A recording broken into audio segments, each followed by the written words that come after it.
I'm Dominic Cotton. Tonight we have a kind of what I call special edition show because campaign seasons seem to go on and on and on forever. And I know our municipal elections are going to come up, or maybe by the time this airs, they'll be done with, and we have to get on and look at 2018. And 2018 is a very important year, especially for us people who are looking to kind of defend the honor of Connecticut, as I will say, because it's got a very dis-Trumpian flavor up there in the federal government. And I think it's important that, we highlight candidates that are true to their cause and are people that are really going to stand up for what I call the common man, because you know what? We're all in this together. And I am very proud to come and have Bryan Anderson, who's running for the 3rd Congressional District. He's a good friend. He's been there whenever I needed him, and I know he's done that for so many people over his entire life, that it really is a mission in what he's able to accomplish and who he's able to work with. Bryan, thank you for being here. Thanks very much for having me, Dominic, and it really is a mission for me. The reason why I decided to run is I made a decision on the basis of nearing retirement. I've been a classroom teacher, traveling between my home in Milford and the Bronx every day for the last 15 years. And that's been a great experience to be in the classroom with young minds and helping to guide their learning. And I've taught 3rd, 4th, and 5th grade. But by the same token, as opposed to retiring and then deciding to do little or nothing, the times really require those of us that have vision, that are willing to make some sacrifices to work on behalf of people's interests, really need to step up, and that's why I've decided to run at this time. I think I have a unique set of skills.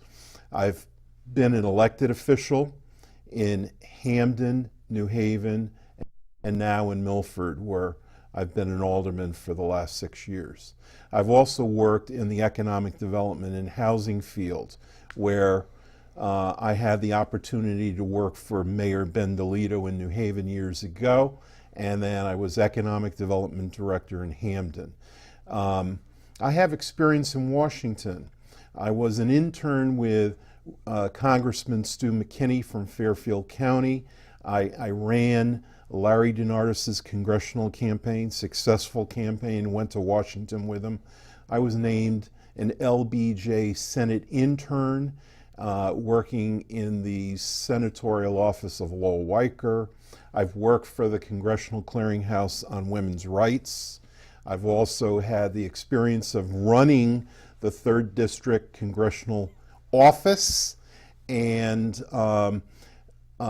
being the director for the U.S. Census.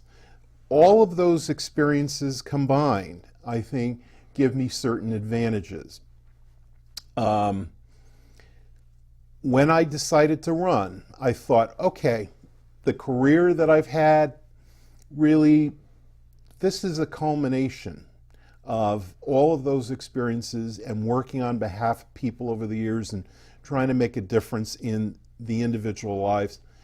I want to bring a fresh perspective, a new vision, and to be able to utilize the vast experiences of local people and be their voice in Washington. It's time for a change.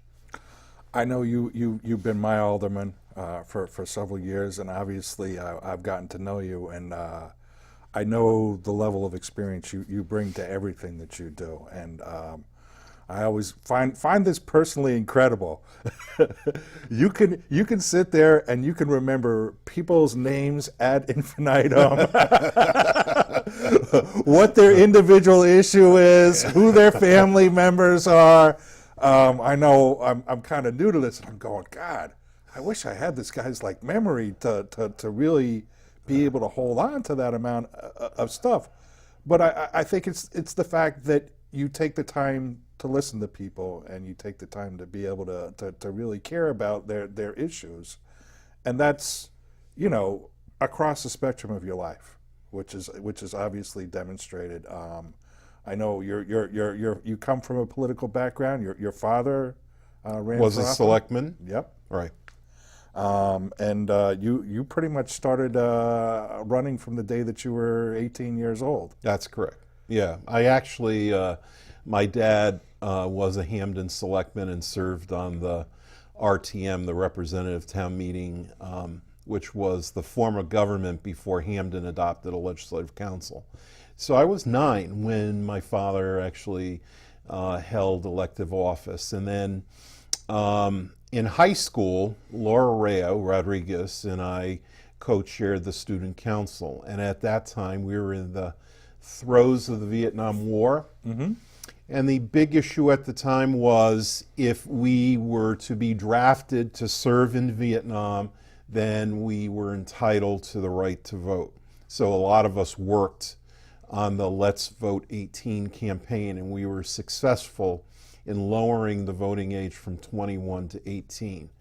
And the very next year, when I did turn 18, I registered to vote on my birthday and then declared as a candidate for local office that year. And I was successful running on the ticket with Lucian DeMeo, who became mayor that year. And I served 3 terms in that capacity. So yeah, it's in the blood, but it's not politics for politics' sake. It's not government for government's sake. It's using the levers of government to make a difference on behalf of people. And I've been heartened by the fact that what I've been able to do has always been on behalf of others, and it's made a difference in their lives, whether it's a job training program, a housing unit, obtaining a traffic light, putting stop signs where there were accidents and fatalities that happened. That all has made a difference on a local level. And I'd like to take that experience to Washington. I know what I like to tell people when I come to their doors. I'm like, look, this is my first time running through. I said, I'm more of an advocate than I am a politician. Yeah. I want to listen to what people's problems are. Yeah. I want to try to find a solution, because that's what it's about. Government should be about making our lives, better. I think we have to participate in that and all be a part within that. I know at the moment, I mean, it feels like that there's what you say. There's change in the air. There's a wedge that seems to divide certain people, and I know the ones that can bring people together are truly going to be the ones that are going to be able to serve people in their best interests. I know, for instance, you're talking about working for Stuart McKinney. Big advocate for the homeless.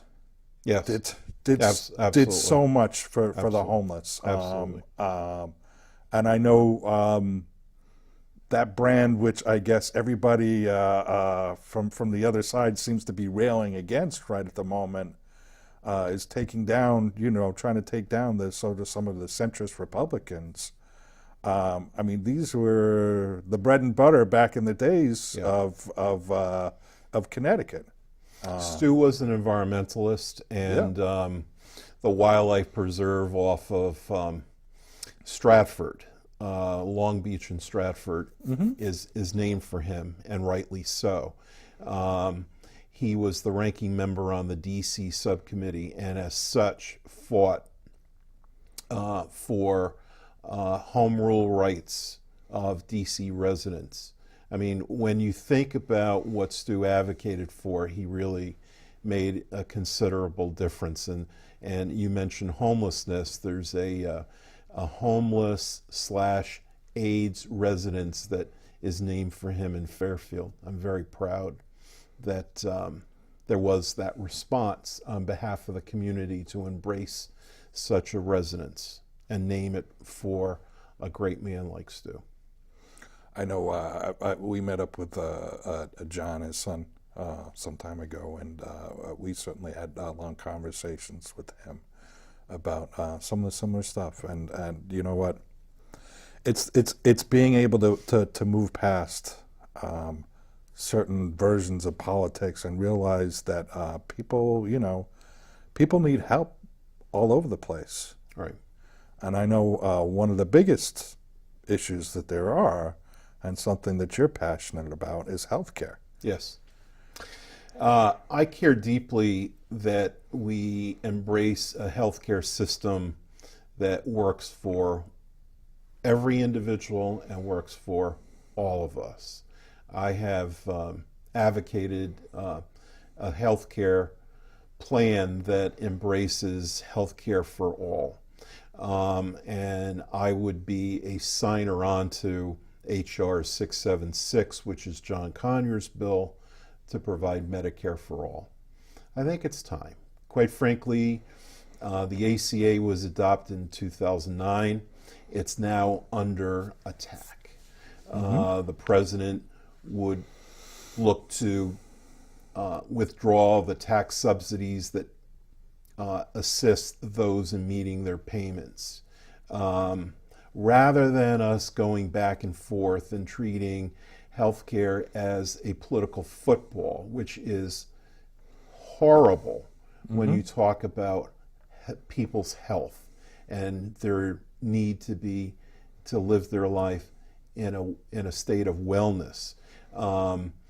We need to have some assurance that when somebody needs to access their health, when they want to see a physician, in the event of an emergency, when it comes to coverage for pre-existing conditions, that that system is there to respond to help that individual and family in need. Why I come from this position has to do in large measure because of some of the personal experiences that those who I care about have had. My father died of brain cancer when he was 62. My mother was dealing with renal failure in her last months. One of my closest, dearest friends from the time that we were 12 had MS for most of her life. And I was her advocate, healthcare advocate, and also helped to keep the sheriff away from the door because she was living in a private home and she was facing eviction over a period of time. And so I had to stave the eviction and also advocate for her health as well. And then ultimately she was transferred to a medical facility where she lived the rest of her life. I've had friends who have been living with HIV and others who have died from HIV and AIDS. Healthcare is a right, and it's an important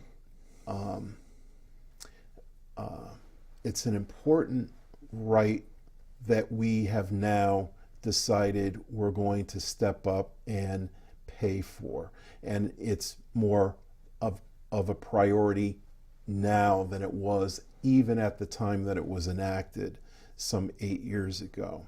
I think the recent poll shows that about 60% of Americans want to be able to keep a health plan that is similar to what we now have in place. I'm convinced, based on the studies that I've seen, that our prescription drug costs and our premiums would actually go down if we were to adopt a Medicare for All plan. Well, I know that's one part of the ACA that was a huge cost savings, was the ability for government to be able to negotiate down drug cost benefits. And I know I had a discussion with my own physician recently, in which we were going over medications, and I was like, okay, I don't know what's going to happen right now with Trump being in place. I pay for my own health insurance. I don't receive any subsidy because I'm fortunate enough to make enough, but I have a son that absolutely has to have, the lowest deductible because there's a good chance within the year that he'll end up in a hospital. And, he railed against the fact that drug costs are really probably one of the major things that drives up everything in the system. And I do realize that drug companies are for profit. I think there are some parts of things that can be run which shouldn't always have a profit motive within them. And when you're talking about Medicare for all, you're taking out even from the ACA, they have a mandatory that they can only, they have to spend up to 80% of premiums actually on services for people. They can only, have a 20% overhead. I think there are some things that probably can be done better. Medicare, everybody, they say, we don't want government intervention in our lives. It's been here. It's been here since the mid-'60s. Right. And it's worked. Right. The ones that probably have more difficulty are the VA systems, but they've been here throughout people's lifetimes. And they've done so much for so many different people. And, for me as a person, I think, and my son in his situation, I got to personally thank Jimmy Kimmel. Yes. He has brought more attention Yes, he has. with his son and everything that's gone on with that. And, had some of these people on and, facing the Jimmy Kimmel test. That's my life test. My son has, a similar issue. Right. And back before he was born, right before the ACA came out, Yep. I had to make a choice. Yeah. And the choice was about which plan to put him under, because he could actually, I could purchase his own insurance policy. And I went with a less expensive version. He ended up having, because of his rare diagnosis, he has a pre-existing condition that's going to go throughout his lifetime. Yeah. If ACA didn't come along, I would never be able to change his insurance. It would have to stay all the way with one company through till he was 26. Too many people have said to me, Dominic, I'm working my job only because I get health benefits as part of my plan. Mm-hmm. And it may not be the best situation for them. They may feel that they're not in the right place. It's not the right job. Mm-hmm. And yet they're staying because of the health coverage. And there are too many people in that situation. We need to untether the healthcare system from the place of employment. And I found it really objectionable, for example, a couple weeks ago or recently, the president said,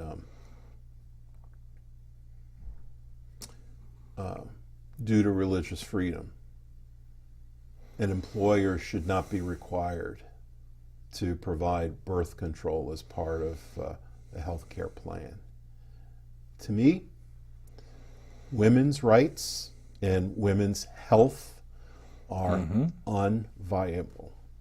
And so therefore, only the individual female should determine, the woman should determine what is in her best interests, not an employer, not a health insurance company. It's up to the individual.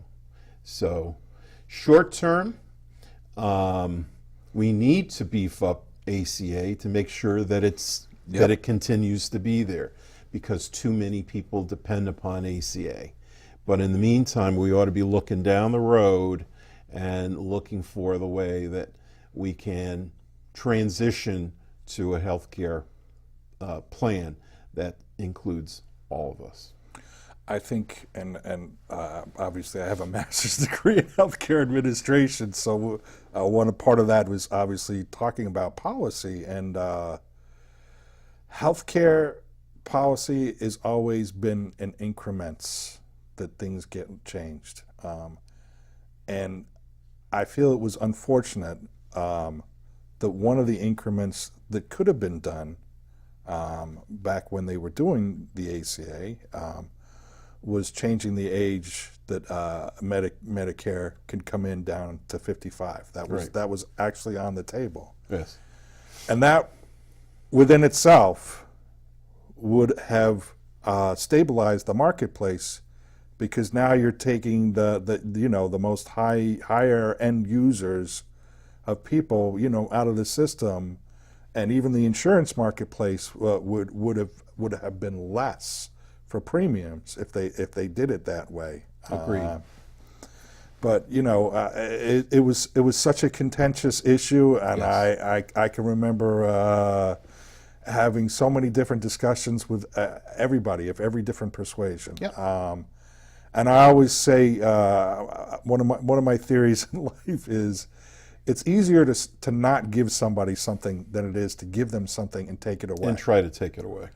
And I think that's what we're facing right now. Sure.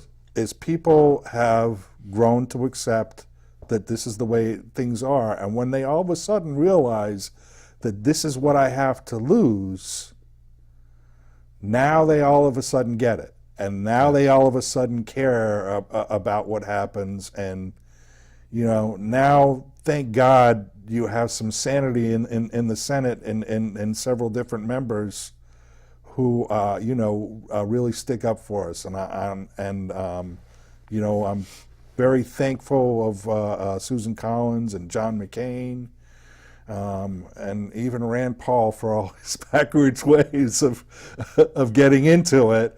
For whatever reason, they stopped the worst. But now we have this executive order. The fact that Susan Collins decided to stay in the Senate as opposed to running for governor is a really incredible move. Yeah. It helps to give reassurance to those who are dependent upon this healthcare plan that we have some people in the Senate who get it. Well, I mean, if you saw the hallways, they have people in wheelchairs. Mm-hmm. We always laugh when I talk about what we did in working for our brain injury programs, which was a similar situation. We had to deal with in Connecticut. We'd always threaten, we'll surround the Capitol with people like in wheelchairs because, it'll look god-awful ugly. Yeah. And that's the way it looks right now. It's just god-awful ugly. Yeah. No, it's true. It's, that's why it's important to be able to send people that actually get what happens in real life. I think a lot of times people come up there and I think they lose touch with that, and it's a difficult position. Now you have some other areas that your platform that you're another area that I care deeply about is the need to create jobs and to provide economic security, and it's directly related to healthcare as mm-hmm. well.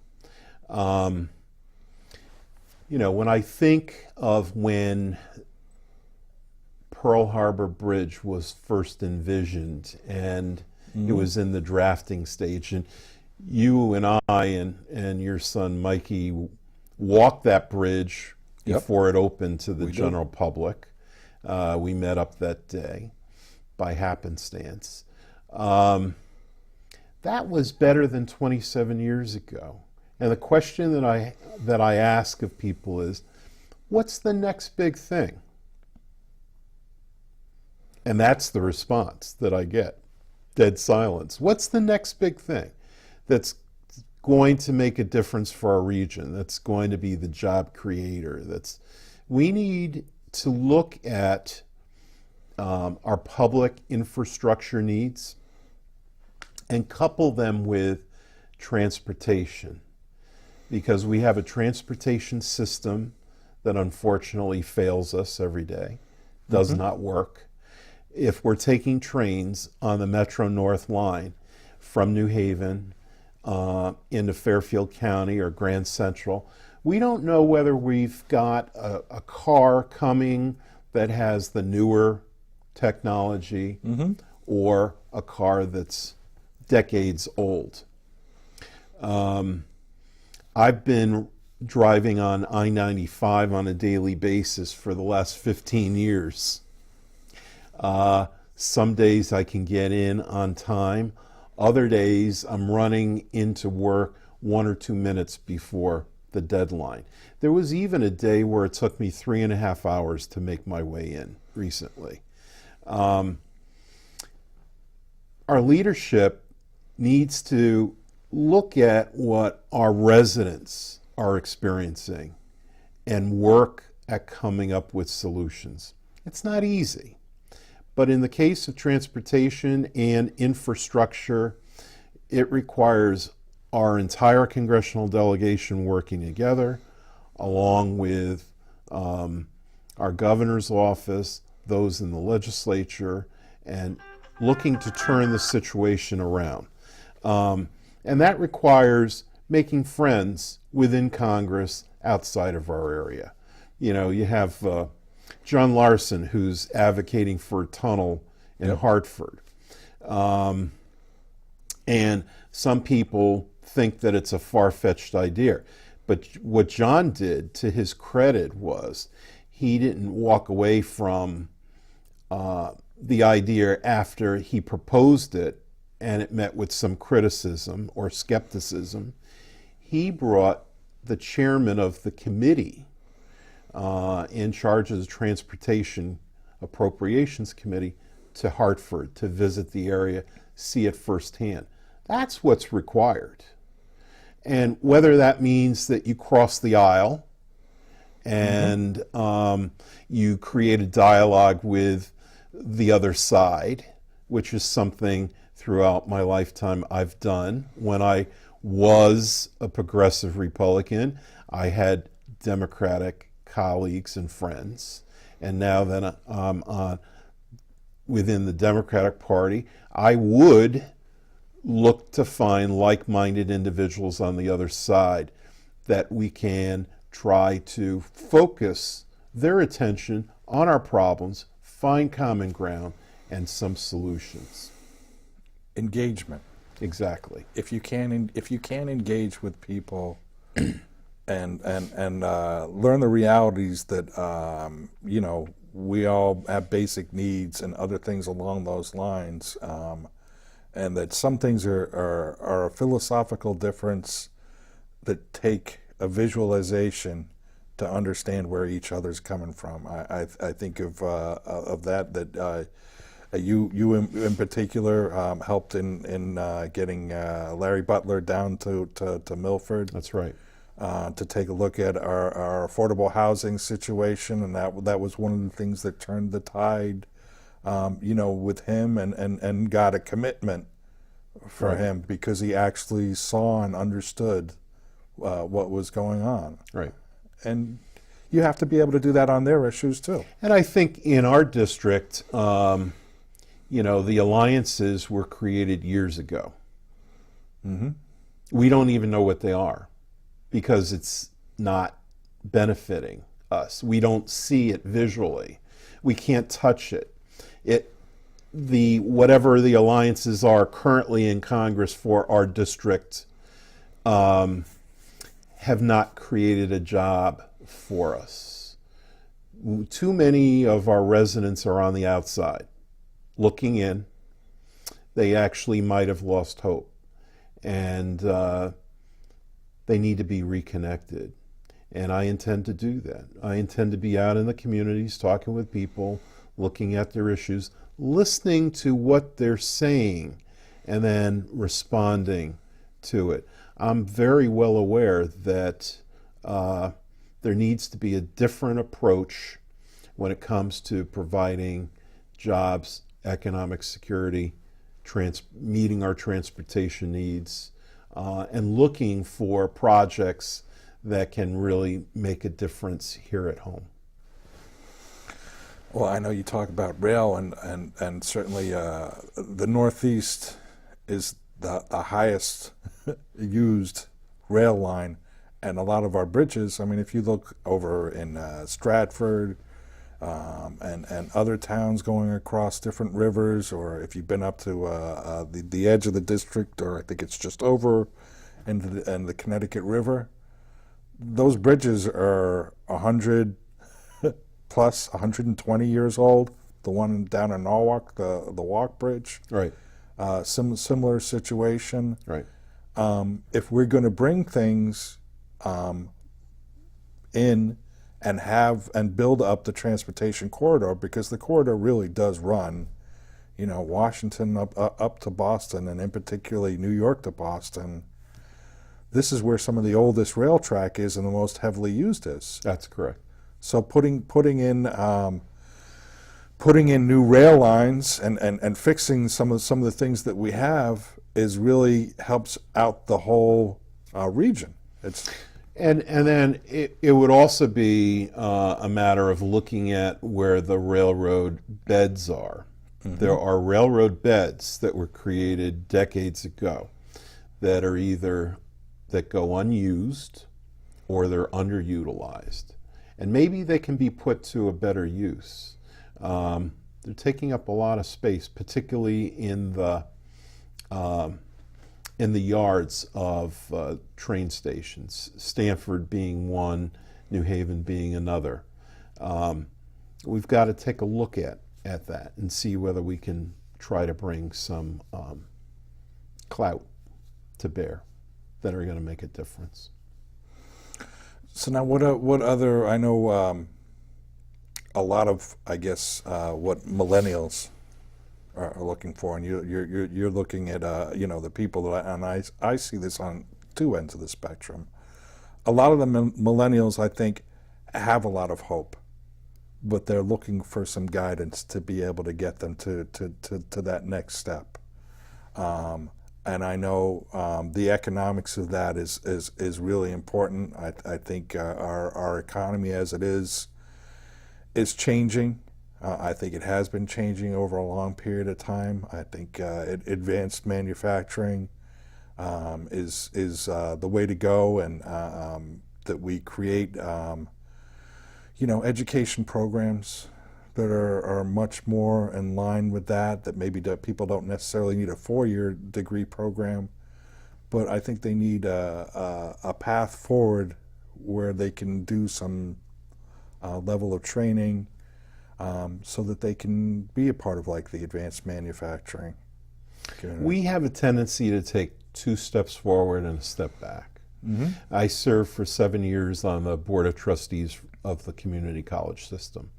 And we have a terrific community college system. Mm-hmm. Depending upon which college we're talking about, there are areas of specialization. Norwalk, for example, specializes in business and engineering, what have mm-hmm. you. And Housatonic and Gateway have their own areas of specialization. Middlesex community, same there. Seems to me that even though we laid the groundwork to make it easier for the transfer of credits from a 2-year institution to a 4-year, mm-hmm. there's still stumbling blocks that are in the way, according to what's been stated to me. And there has to be greater assistance given those that are looking to go into a technical field through the technical high schools and other private institutes, and provide financial support so that young people can meet their financial obligation to get an education, get the training that they're looking for, and then be provided with a pathway. It's critically important, because I do think that Connecticut offers premier institutions of higher learning. Mm-hmm. We have a terrific restaurant and retail corridors throughout the state. But what's lacking is millennials looking at a future that this is the spot that they want to be in. They may prefer New York or Boston over Connecticut. I think we can look to harness their talent in a different way, were we to listen to what they're dealing with and have government leaders respond in kind. I think the prime example of that is New Haven. New Haven is, it's a city. And it could be, and it's got an intellectual and a cultural hub to it. And, I think as much as everybody focuses in on this, on the cities, I think a lot of it's changed over a period of time. I think because millennials, they're coming out of school, they have this huge amount of debt via student loans and other things along those lines. They don't necessarily look towards, okay, I want to have like my house, my car, and my 2.5 kids or 1.5 kids. I think that's where some of the separation has gone, whereas people, say 20, 30 years ago, that was still the track. Obviously 40 years ago, it was more the track that you had children at a much younger age, and now because of the expansive debt with student loans, people put it off. And I think that that's a big financial juggernaut, which is truly it holds back the populace on the lower end of the scale from really being able to move forward and to create that kind of upward mobility. And I think that student debt it's a serious issue. It is, and kudos to New York Governor Andrew Cuomo for recognizing that it was a problem in New York and coming up with a plan that would allow New York students attending public schools, public colleges and universities, the opportunity to apply for a scholarship and reduce the financial burden of attending school. Connecticut would be ideal for such a program. It would, and it would the benefit of it would be we wouldn't lose our young people to other areas. Yeah. The same thing as I know our good friend James Maroney. He put forth a bill in our Connecticut legislature to have coding. Oh, be, yeah. Computer coding be taught, because again, you have to have these pieces in place, and this is the human capital. Yeah. For people or entrepreneurs to be able to expand in different areas and different communities. I think it's, on the educational side, that's important things to look towards. Now I know, I'm sorry, go ahead. Fortunately, along those lines, New Haven, I know, did offer 6th to 8th graders an opportunity to learn computer coding this summer. The Urban League office just established a program, and we need to encourage that and other similar programs. You had mentioned advanced manufacturing, computer coding, online, online retailing, other entrepreneurial entrepreneurial activities where we can provide the training that allows folks to get into establishing their own businesses and create a business plan and the like. And years ago, working with public housing residents and the local labor council, Greater New Haven Labor Council, we established apprenticeships with the Carpenters Union, the Painters Union, laborers, electrical workers, plumbers, and the like. And that allowed a certain number of individuals to be able to obtain their license and get the apprenticeship hours that they need. That type of creative experience is going to help to make a difference on behalf of the individual. We need to do that, more of that. And those are skills, as I call them, craftsmen in certain ways, are skills that are going to transcend. There's always going to be a need for people to come and fix certain things. Right. No matter how automated we can make certain processes, there's some things that are going to continue to need people to actually do them. Yeah. and work within them. Now, I know the other big piece of I guess the three legs of the stool here that you have as far as your platform is what we do about our intervention in foreign countries. I just find it absolutely incredulous that here we are 16 years after 9/11, that we take it for granted as a country that we're still fighting in Afghanistan, our longest war. We need to question that as a people. We need to, I think, let young people know that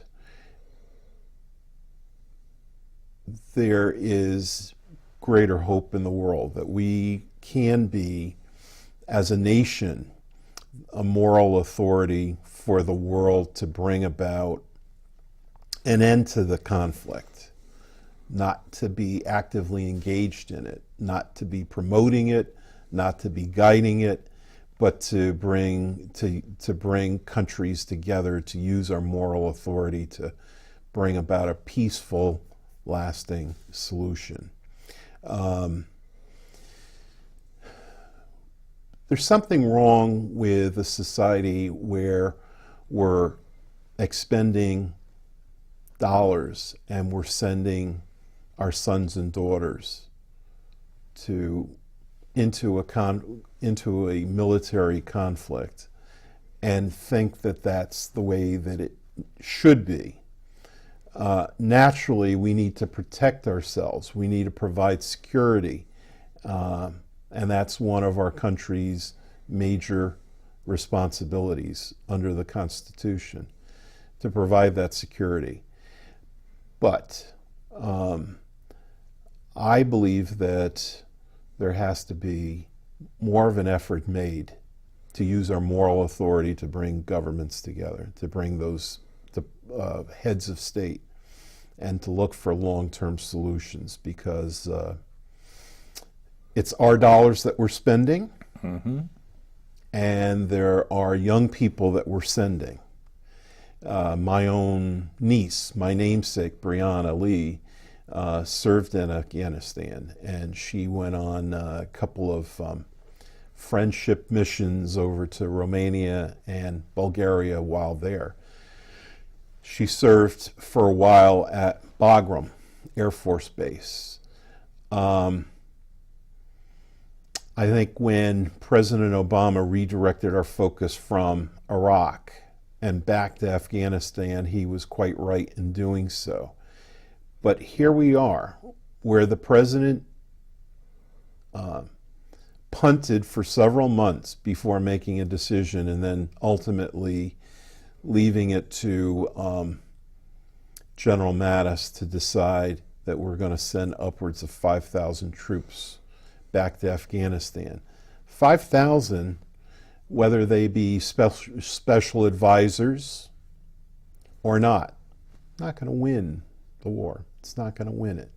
We've got to find diplomatic solutions, and that's number one. So I think it's time that we look at bringing the War Powers Act back for a vote on the floor of the House. There ought to be a debate around our involvement, not just there, but in other parts of the world where all of those expenditures are off budget. We don't account for them. Nope. Okay? And they add to our debt. And it seems to me we've got to look at it from a different standpoint. I think sometimes war has come to a point where it's sanitized. And the reason it's that way is unlike what you had in Vietnam, where you knew all the people that were going over, and it could have been any one of us, sans Donald Trump, of course, because of his feet or something along those lines. But people were going there, and they were coming back, and now we have a force, a highly trained force of dedicated people. But they're the ones who bear the brunt of this. And I look at things like how many tours people have gone through and done like over and over again. And you come back to take a look at like the suicide rate and how high it is among our veterans. It's because we put so much pressure on such a small group of people that, have chosen to do this on one end, but I don't think they've been like over dependent upon in some ways. And 16 years. I mean, Vietnam technically ran from 1963, 62 up until 74, 75. We surpassed that already. Yeah. And I'm glad you raised the issue about vets, because I am a patriot. And because I am a patriot and I participate throughout the year in ways to support our veterans, and I always am proud to participate in Memorial Day and Veterans Day activities. But you raise the point of those that have to live with their injuries for the rest of their entire lives, and those that that have brain injuries, PTSD, Yep. Number of other issues that the individual and the family, their loved ones, are dealing with. There are a lot of costs involved, and they go beyond financial costs. They're very deep and personal costs. So I think it's high time that we reevaluate our participation and look for ways to curtail our activities in that part of the world. And I always think, thank you for your service should go more than just for what you do for our country. Thanking you for your service is making sure that you're taken care of and your needs afterwards, but also on the other end is preventing needless wars or needless, skirmishes where, there always needs to be all hands on the table for different options, but the first one should always be, how can we find a diplomatic solution to this and not send our troops off into harm's way and not create that level of personal difficulty for them, because war is an ugly business. And it's, people come back, like you said. I deal with people with brain injury. I know the devastating impact that has not just on the person, but on the family. Yes. And, part of taking care of your veterans is making sure that they only go into the places that we absolutely need to, and that we think about that before we, I don't know, mindlessly try to intimidate other people, or think that some of the brandished words and the saber rattling is going to help certain situations. I don't think it does. Right. But that's where we have to come away from them, and I'm hoping, as they say, people keep those things in mind, certainly in Washington, and that's why I want you there, is because I know that you're going to be that kind of voice for the people that really need it. And so you got your last 4 or 5 minutes if you want to address the constituency. All I'd really like to say is I'm grateful for the opportunity to express some ideas. I'm certainly open to listening to what individuals have to say. So over the course of the next several months, I'll be in communities throughout the 3rd Congressional District talking with individuals and groups about their concerns and seeing whether we can address them and represent those views. And I'm very concerned about our democracy. Our democratic institutions are strong, but the level of participation by the individual voter, for example, is not at a level that we would like. And I was gratified recently that a neighbor said to me that her parents really never valued voting. And her father's 71 and he never registered to vote. And I told her of my interest in running for Congress. And she was enthusiastic. But I invited her a couple of things, heard nothing back. And then one day there was an article that appeared in local paper about my candidacy. And she appended a note to it and slipped it into my mailbox. And we had a chance to talk about it. And she said that when she read the story, brought tears to her eyes. And now she's made it a point to do research on how our system works. Gives me a great deal of pride and comfort to know that that individual, my neighbor, could be reached in that way. And I encourage others to get involved in the process. I'm hoping to use the knowledge that I have, the experience that I've accumulated, to make the system work better for the individual that wants to see our democratic institutions work better for them. And I'm hoping that people will be energized and want to get involved in the system, because certainly it's time for change, and it's time for more people to find.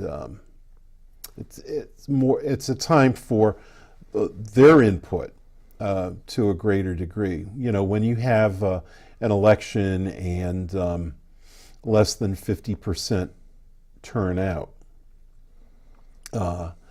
it's an indictment on our system.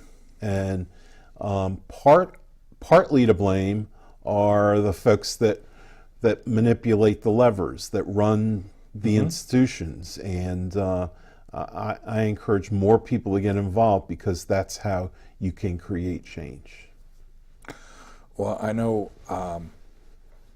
my family and our city, I've watched benefit directly from you, and I am proud to call you my friend, and know that you stand side by side during any issue, and you offer intelligent insight, and you offer all your experience to bear, and really help us all make each other better. So I personally thank you. Thanks, Dominic.